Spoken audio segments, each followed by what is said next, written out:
daga bakin mai ita ne, gurub na wazan mai jama'a. Sada zumunci maza da mata kwamfaniyan mun zarce sa'a.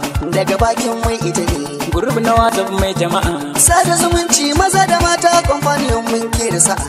Haka yake mai waka, masu iya magana na cewa shekara kwana a kwana a tashi, wata rana jariri ango ne, inda jirgin sama ya je idan da haƙuri ayiwa kunkuru maraba, a kwana a tashi ba wuya gurin Allah.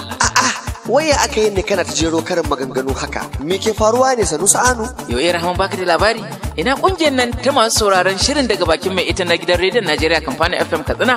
To, ka ce mai 'yan gurum na WhatsApp waɗanda suka haɗa kansu domin sada zumunci da taimakon junansu. Yau wasu da su ne suke yin bikin cika shekaru 2 da kafa wannan group ko kungiya ta daga bakin mai ita. To, na gane.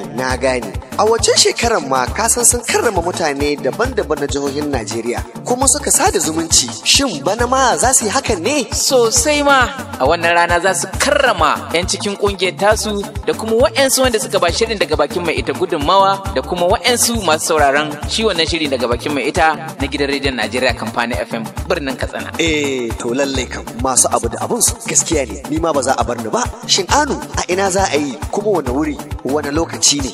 Wannan Asabar din ce 8 ga watan Agusta na wannan shekarar da muke ciki, kuma za a gudanar taron ne da misalin karfe 4 na yamma ranar Asabar din a katafaren ɗakin taron nan na Katsina Motel nan cikin birnin Katsina. To kar ku manta an gayyato manya-manyan mutane domin ba da kyaututtuka ga al'ummar da aka gayyata. Allah ya ba da ikon zuwa. Amin. Sanarwa daga hukumar gidan rediyon Najeriya Kamfanin FM Katsina.